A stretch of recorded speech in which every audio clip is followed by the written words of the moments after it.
Section 6, Relationship Evolution and Exit. Chapter 21, Relationship Evolution and Individuation. After 10 years of marriage, it's very easy for me to climb onto my philosophical balcony and proclaim how individuated I am, how securely attached we are, how evolved our communication has become.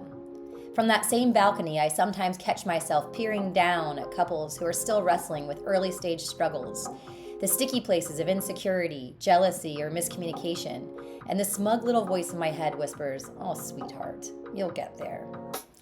It's not my best trait. And then life humbles me, again and again. I step into the next chapter of my own growth, and suddenly I'm stumbling through the emotional brambles with the rest of humanity. New insecurities bloom like weeds. Old patterns reappear in unexpected corners. Even now, as my husband and I explore a bi-coastal life while donating sperm to help a dear friend build her family, while also extending ours, I find myself at a new precipice, a new puzzle. No answers in sight. Steady one moment, shaking the next. Confident until I'm not. That's the thing about relationship evolution. It doesn't care how long you've been together. It doesn't care how experienced you think you are. It will sweep your legs out from under you the second you decide you're above the work. During interviews for this book, I asked polyamorous people what advice they'd give to long-timers, not newcomers. People who've been doing this for years. Their responses were nearly identical. Stop being so snooty. Get off your high horse. You're still new to this too. We're all still new to this. Every new connection is a wild card. Every new dynamic is an opportunity to fumble, repair, and grow. Longevity doesn't make you immune to messiness. It just gives you more practice cleaning it up. Fuck up.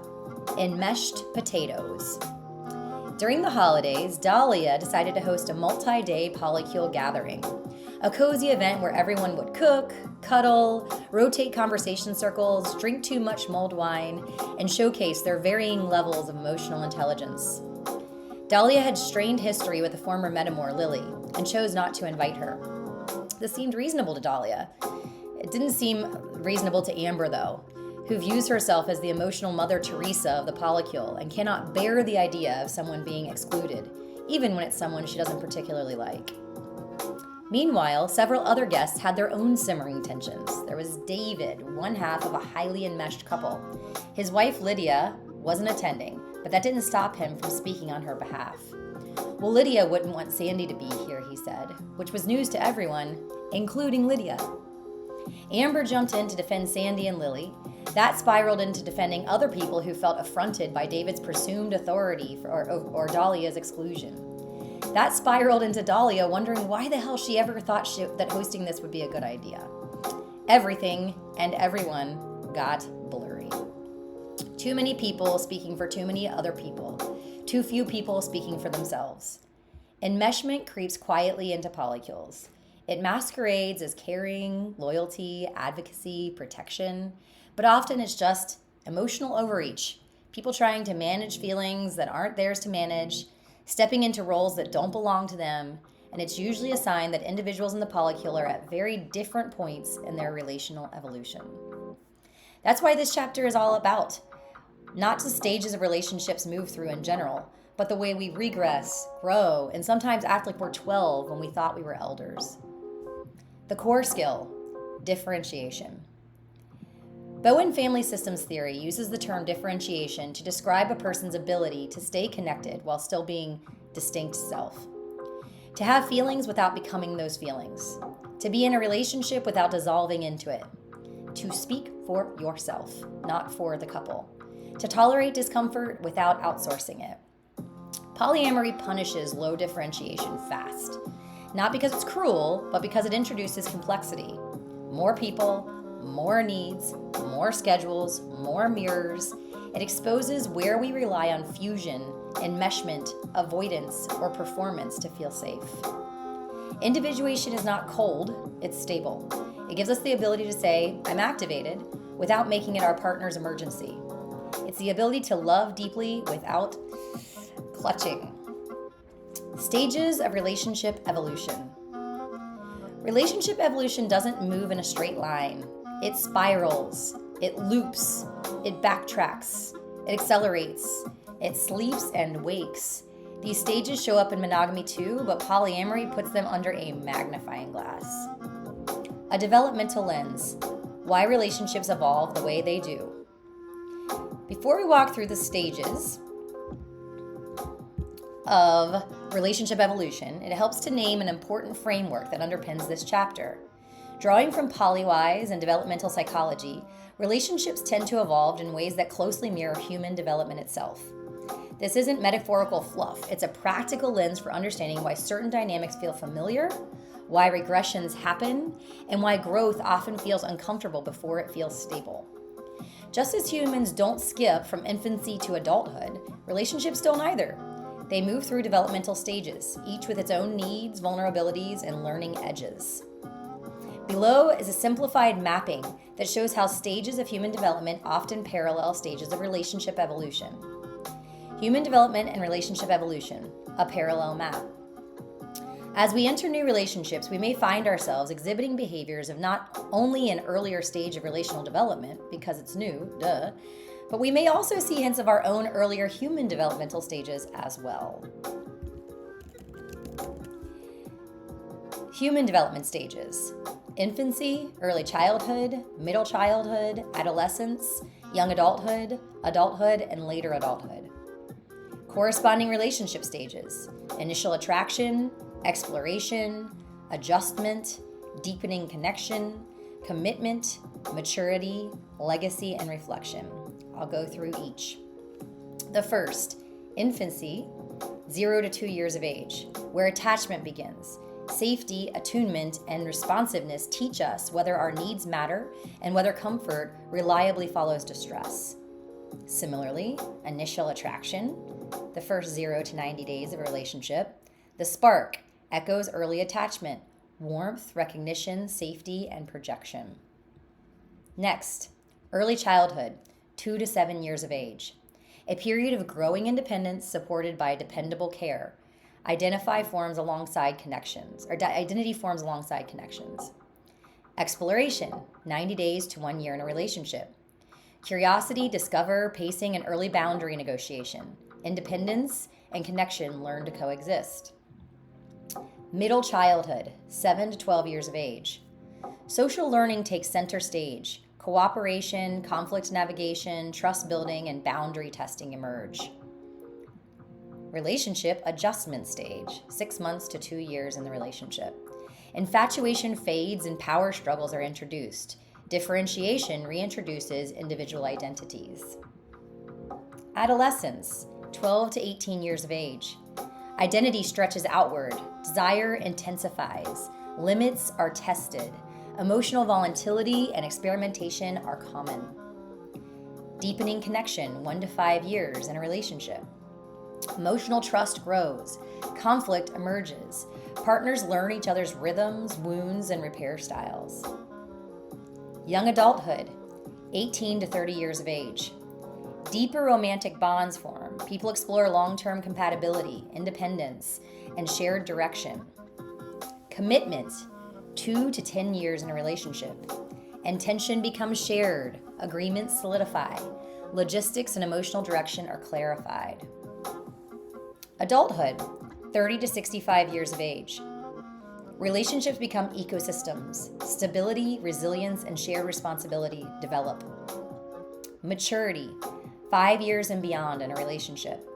Stability, differentiation, and co-creation develop. Partners choose each other without fusion. And finally, later adulthood, 65 and plus. Reflection, legacy, wisdom, and meaning-making take precedence. Legacy and reflection, 10 years and beyond in a relationship. Meaning, integration, and evolution beyond labels. Relationships may transform rather than end. Understanding this parallel between the two, relationship and developmental evolution, matters because regression is not failure. It's human development resurfacing. A new relationship can pull a fully grown adult back into adolescent reactivity. A long-term bond can suddenly demand infant-level reassurance during major life transitions. Polyamory doesn't create these stages, it reveals them faster and at a higher frequency. With this lens in place, we can now walk through the stages of relationship evolution with more compassion, clarity, and realism.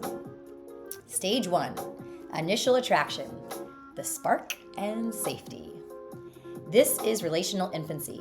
Everything feels possible because nothing has happened yet. There's chemistry, curiosity, cautious openness, and the intoxicating sense that this person could be a safe harbor or a thrilling storm. Your nervous system is alert but hopeful. Your imagination fills in the blanks with best case scenarios. This is also where we project the most and where we forget ourselves the fastest. In polyamory, this is where people overpromise, overtext, overmerge, and sometimes quietly start reorganizing their life around a new person before they've learned how that person handles disappointment, conflict, or care. Stage 2, exploration, the learning curve. Exploration is the early childhood of relating. Everything is discovery. How do they communicate? What are their edges? How do they fight? What are they afraid of? What makes them predictable and what makes them surprising? You experiment with pacing, scheduling, boundaries, intimacy, and repair, all while trying not to drop balls in your existing relationships. You tend to be more selfish with your own wants and desires. This is where people discover whether they expand each other or drain each other. Stage 3, adjustment, deepening, connection. The first real tests. These stages of adjustment and deepening connection mirror middle childhood and adolescence. Big emotions, bigger needs, and learning how to navigate conflict without losing connection. Trust is earned here through consistency and follow-through, not declarations. This is where incompatibilities show up, where conflict styles clash, where your old wounds meet their old wounds, and suddenly you're both 12 years old in the kitchen fighting about tone. Deepening requires vulnerability, repair, and patience. Things NRE conveniently forget to pack for the trip. Personal fuck up, the 90-day bailout. For years, I would joke that if a relationship made it past 90 days, it deserved a medal. When my husband made it to the 90-day marker, he literally proposed marriage from pure relief. I was so addicted to the glow of newness that the adjustment or deepening connection phase felt like an insult. Why would I stay once the butterflies stopped having sex in my stomach? Why work through conflict when I could just not? The truth is less funny. I was terrified of depth, terrified of seeing and being seen, terrified of discovering that someone I adored might not adore the whole of me back. The 90-day cutoff wasn't discernment. It was avoidance dressed up as standards. If you find yourself addicted to the early stage, pay attention. Sometimes it doesn't feel right anymore is accurate. Sometimes it's just the moment where real intimacy begins and your nervous system wants to flee. Stage 4, commitment, the real fork in the road. This stage echoes early childhood. Early adulthood. The question becomes, what are we to each other? This doesn't have to mean monogamous style commitment. It can mean prioritizing each other emotionally, integrating into each other's lives, agreeing on rituals, building agreements, or simply acknowledging that the relationship matters deeply, even if it isn't primary. For poly people, this often is where logistics show up loudly. Children, nesting, finances, travel, caregiving, capacity. You decide how much you want to build together and how much independence you want to preserve. This is where enmeshment lives. Some relationships stay here forever. Others shift up or down. There's no correct trajectory, but there is a requirement: honesty about what you can actually offer. Stage 5, maturity, choosing each other on purpose. This is adulthood in relationship form, the stage of individuation. You could survive without each other, but you choose not to. You don't fuse, you don't enmesh, you don't disappear into the relationship. You orbit each other as whole humans, not half-formed beings looking for completion. Maturity means that you can self-regulate without drama, differentiate without threat, and love without clutching. This is the stage where autonomy and attachment coexist. Stage 6, legacy and reflection, the long road view. Relational legacy is about integration. In playing the long game, it is recognizing that you have lived the relationship longer than likely remains. It is in the later years that you begin to ask yourselves, who were we to each other? What did we build? What did we break and repair? What did we teach each other? How did we expand one another's capacity for love? Polyamory offers more paths for legacy because relationships don't have to die when labels change. Some evolve into friendships, co-parenting, collaborations, chosen family, metamor bonds, community pillars, or quiet, reverent connections you carry for the rest of your life. Fuck up, the teenage brat. Miranda and Spencer had been married for 20 years. They were secure, intentional, deeply individuated. Their kids were grown. Their relationship had weathered storms. When they opened, they did so with calm clarity. And then Miranda met Holly, and 12-year-old Miranda moved back in. She became jealous, reactive, boundary testing, enmeshed, secretive, defiant, all classic adolescent behaviors. She fought with Holly constantly. She hid information from Spencer. She broke agreements. She acted from impulse, not intention. Eventually, Holly ended things, leaving both Miranda and Spencer spinning in emotional debris. Even seasoned adults can regress dramatically when a dynamic touches an unresolved wound. The teenage stage is real, and if you don't recognize it, it can become a deal breaker for more than one relationship. Relationship styles evolve too.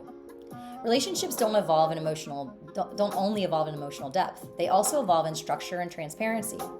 Some people begin with a don't ask, don't tell approach because their nervous system can't handle the detail yet. Later, as trust builds, they may shift into more transparency, more disclosure, more active metamor contact, or vice versa. Others start with kitchen table ideals and later realize they need parallel space to stay regulated.